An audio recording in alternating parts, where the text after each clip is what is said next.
Vasilisa the Beautiful, a traditional Russian folktale with illustrations by Anna Morgunova.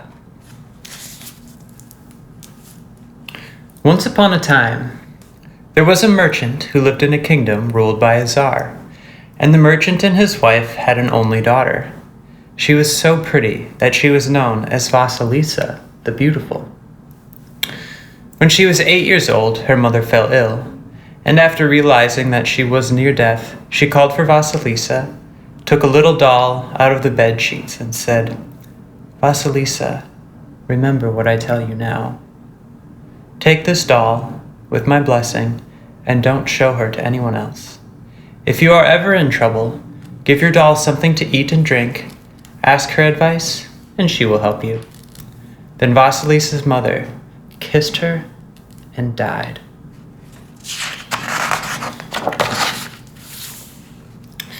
The merchant mourned his wife for a while, and later he married again. He chose a woman who had been widowed herself and had 2 daughters of her own. He had expected that his new wife would be kind to his daughter, and the 3 girls would all be good friends, but it did not turn out like that. Instead, Vasilisa's stepmother and stepsisters envied and tormented the beautiful Vasilisa, who was so much lovelier than the other 2 girls. They sat about all day, never lifting a finger, and made Vasilisa do all the hard work about the house. And they sent her out to work in the garden in all kinds of weather, hoping to spoil her beautiful pearly complexion. Vasilisa bore it without complaining, and the doll helped her too. When Vasilisa took her out by night and gave her something nice to eat, the doll comforted her and did all the work by magic. When day dawned, the stove was burning, the firewood brought in, and the garden weeded.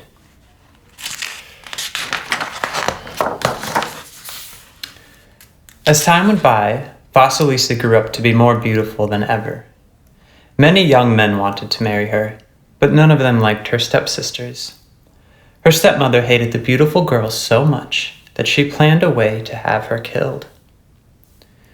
One day, the merchant set out on a long journey to go to the fair, and his family knew it would be quite a long time before he came home. They moved to a house on the outskirts of a dark, dense forest, and the fearsome witch, Baba Yaga, who liked nothing better than eating human flesh, lived in the middle of that forest. The stepmother hoped that if she found some reason to send Vasilisa into the forest, the witch would eat her up. But whatever plan the wicked woman devised, the magic doll always helped Vasilisa to get home safe and sound. One evening, in the fall, the stepmother gave all 3 girls different things to do. She set one of her daughters to making lace, the other to knitting stockings, and she told Vasilisa to spin flax. Then she went to bed, leaving the girls with no light to work by but a single candle. After a while, the candle sputtered and went out, as if by mistake, but it was part of the stepmother's plan. The stepsisters called to their mother. "Oh dear," they said, "now what can we do? We are still in the middle of our work." Then they both looked at Vasilisa. "You must go into the forest and ask Baba Yaga for a light," they said. "Hurry up." And they pushed Vasilisa out. Vasilisa went to her room and fetched her little doll, wailing, "You must help me, dolly. I'm supposed to go see Baba Yaga and get a light, and I'm afraid of the witch. She might shut me up in a prison. And worse, it is said that she devours human beings, bones and all." "Don't worry," said the doll. "Go where they send you, but keep me with you all the time, and Baba Yaga will do you no harm." It was pitch black. A strong wind was blowing, and Vasilisa was terrified.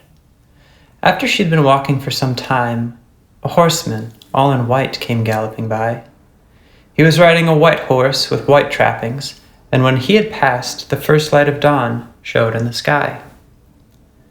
Vasilisa went on, and after a while, a horseman, all in red, came galloping by, riding a red-brown horse with red trappings, and when he had passed, the noonday sun was high in the sky. At last, when it was nearly evening, Vasilisa came to the clearing where Baba Yaga lived, in a hut with a fence around it, and the fence was made of human bones and crowned by the skulls of dead men. Vasilisa stopped and stood there.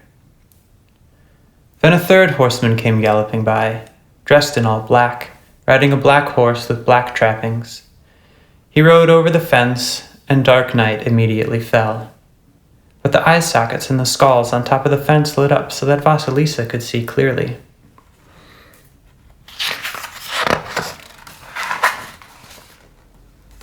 A rushing wind arose in the forest, and the ground seemed to shake. Baba Yaga appeared like a strange winged creature from another world. Still Vasilisa did not move. Where could she have gone? Baba Yaga stopped at the fence, scenting the air. "I smell the blood of a Russian soul. Who's there?" she cried. Frightened as she was, Vasilisa stepped forward and said, "I am here, Vasilisa, and my stepsisters have sent me to ask you for a light." Baba Yaga looked at her closely. "I know your stepsisters," she said, "but I don't give anything for no return. You can stay and work for me for a while, and if you work well, I will give you the light you want. But if you don't, you can never leave this place." Hesitantly, Vasilisa followed Baba Yaga into the house. "I'm hungry. Bring me whatever you can find, and put it on the table." So Vasilisa did as she was told, until there was enough food and drink on the table to feed 10 men or more. Baba Yaga ate and drank greedily, leaving Vasilisa herself only a crust of bread. Before Baba Yaga went to bed, she told Vasilisa, "When I go out in the morning, you must sweep the hut and the yard, wash the linen, cook the supper, and then you must separate the chaff from the wheat in the corn bin. If all that isn't done when I come home, it'll be the worse for you."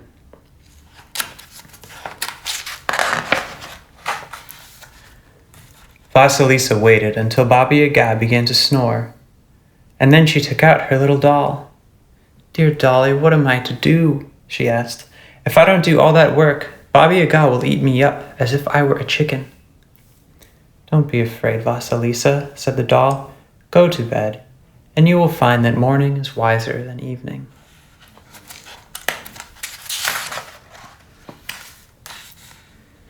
When Vasilisa awoke in the morning, Baba Yaga was up already. The white horseman was riding by as day dawned, and the lights in the eye sockets of the skulls went out. Soon after that, the red horseman rode past the window, and Baba Yaga disappeared. Vasilisa tried to remember all the work she had to do, but when she looked around the house, she saw that it was done already. The house and the yard were clean. The linen had been washed, and the grain and the chaff in the corn bin were neatly separated. "Now all you have to do is prepare Baba Yaga's supper," said the doll, "and then you can rest until evening." In the evening, when she expected Baba Yaga back, Vasilisa laid the table. The black horseman stormed past, and darkness fell over the house. The eye sockets and the skulls began to shine. The ground shook, and Baba Yaga walked in. "Well, have you done everything I told you to do?" she asked the girl. "Yes," said Vasilisa. "See for yourself. It's all just as you ordered." "Well, we'll see," growled Baba Yaga. Then she called out, "Come here, my faithful servants. Take this wheat and grind it." 3 pairs of hands appeared in the air and hovered away, taking the wheat with them. Baba Yaga ate her supper and told Vasilisa, "You must do the same tasks tomorrow in the house and the yard, and then you must go to the storeroom, open the poppy seed heads, and fill the sack you will find there with the poppy seeds. If all that isn't done when I come home, it'll be the worse for you." As soon as the witch had fallen asleep, Vasilisa asked the doll for help once more. "Never fear. Lie down and sleep," said the doll. "Morning is wiser than evening, as you will see." So, next day, again, there was nothing left for Vasilisa to do but lay the table for Baba Yaga's supper. When the witch came home in the evening, she checked that everything had been done, clapped her hands again, and called, "Come here, my faithful servant. Take these poppy seeds and press the oil out of them." Once again 3 pairs of hands appeared and took away the sack of poppy seeds. Now Baba Yaga asked for her supper. Vasilisa stood there in silence and dished up the meal she had prepared.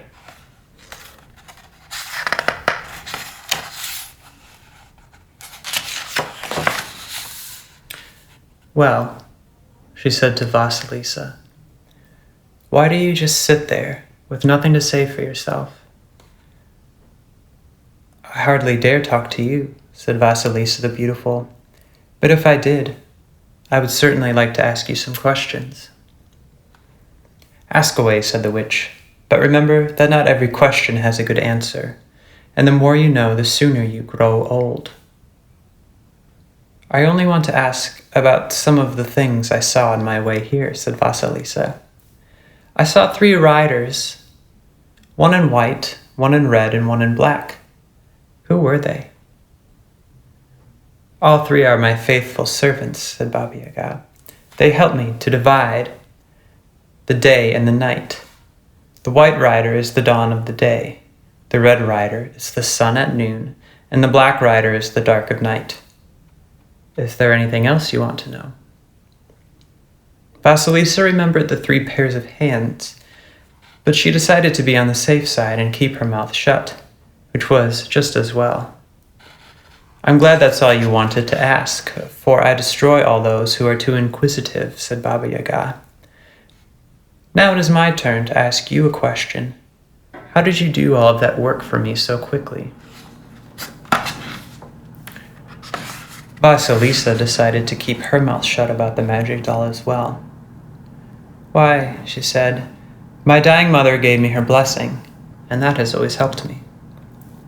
"So that's it, is it? Off you go this minute then," said Baba Yaga, cursing. "I don't like folk with blessings on them in this place." And she threw Vasilisa out of her house. As Vasilisa approached the fence, however, the witch took down one of the skulls with shining eyes and placed it on the end of a pole. "This is what you came for, isn't it?" she asked Vasilisa. "A light for your stepsisters? So take it and be off with you." It took Vasilisa a day and a night to find her way back, but the light from the eye sockets of the skull showed her the way through the dark forest. When she was very close to home, she was going to throw the skull away, but she heard it speak in a hollow voice, saying, "Don't throw me away. Take me into the house." Vasilisa saw that there was not a single light burning indoors. Her stepmother and stepsisters opened the door and began complaining. "We haven't been able to strike a light of any kind since you left, and if we went to the neighbors for fire, it went out of its own accord as soon as it crossed our threshold. Let's hope this light of yours will stay alight." Vasilisa carried the skull into the house. Its eyes blazed more brightly than ever, burning like fire, following her stepmother and stepsisters wherever they went. They tried to hide from the light, but it was no use. By next morning, all 3 of them had burnt to ashes, but no harm came to Vasilisa the Beautiful at all. Vasilisa buried the ashes and the skull in the garden, locked up the house, and set off for the nearest town. She found a place to stay with the kind old woman who lived alone, deciding to wait there for her father's return. One day she told the old woman, "I'm used to hard work, and I get bored with nothing to do, Grandma. Please, go to market, buy the best flax they have for sale, and bring it back for me to spin." The old woman did as she asked, and with the spindle dancing in her fingers, Vasilisa spun the flax into the finest yarn ever seen, no thicker than a spider's silk and cobweb. However, when she wanted to weave the thread into fabric, there was no loom that could take such fine yarn. Once again, the magic doll came to her aid, and made her a loom delicate enough to weave the thread. Vasilisa spent all winter weaving linen so fine, soft, and delicate that you could pass it through a needle's eye. In the spring, she bleached it, in the meadows, in the warm sun and the fresh air, and she told the old woman, "Take this cloth to market, Grandma. Sell it and keep the money for yourself, because you have been so kind to me." "Oh no," said the old woman. "The cloth is too fine to sell, and too good for anyone but our young Tsar to wear. I shall take it to court for him." She went to the royal palace and asked to see the young Tsar, saying she would show her precious wares to him alone. He called her in, admired the cloth, and asked how much it cost. "It is beyond price," said the old woman. "No one but a Tsar like your Majesty should wear it, and I am making you a present of it." The Tsar thanked the old woman and gave her many valuable gifts in return. Then he asked his tailors to make him shirts from the marvelous fabric, but they said it was too delicate for their needles, and they dared not even touch it. So he sent for the old woman and said, "Since you spun and wove this exquisite linen, I am sure you will be able to make it into shirts for me." "Your Majesty," said the old woman, bowing, "it was not I but my foster daughter who spun the flax and wove it into this fine linen." "Then ask your daughter to make some shirts," said the Tsar. The old woman went home and told Vasilisa what the Tsar had said. Vasilisa smiled and replied, "I had an idea that this would be work fit for me." Alone in her room, with her pretty fingers flying, she made a dozen soft and delicate shirts in no time at all. While the old woman took them to the Tsar, Vasilisa bathed, did her hair prettily, dressed in her best, and sat at the window. Soon, a messenger from the young Tsar rode into the yard. He knocked on the door and said that his master wanted to see the clever seamstress who had made such soft shirts for him, so that he could thank her in person. So Vasilisa the Beautiful went to the palace, and when the Tsar set eyes on her, he was instantly smitten. They fell in love at once. "I cannot let you go away, my sweet and beautiful girl," he said. "Be my wife, and we will rule the kingdom together." They were married without delay, and when Vasilisa's father came back from his long journey, he was delighted to find his daughter so well and happy, and married to the Tsar of the kingdom too. He went to live with her and the Tsar at court, and the kind old woman was brought to live at the palace as well. As for the magic doll that Vasilisa's mother had given her, with her blessing, the young Tsarina carried her around with her for the rest of her life. And that has been the Russian folktale of Vasilisa the Beautiful. Thank you.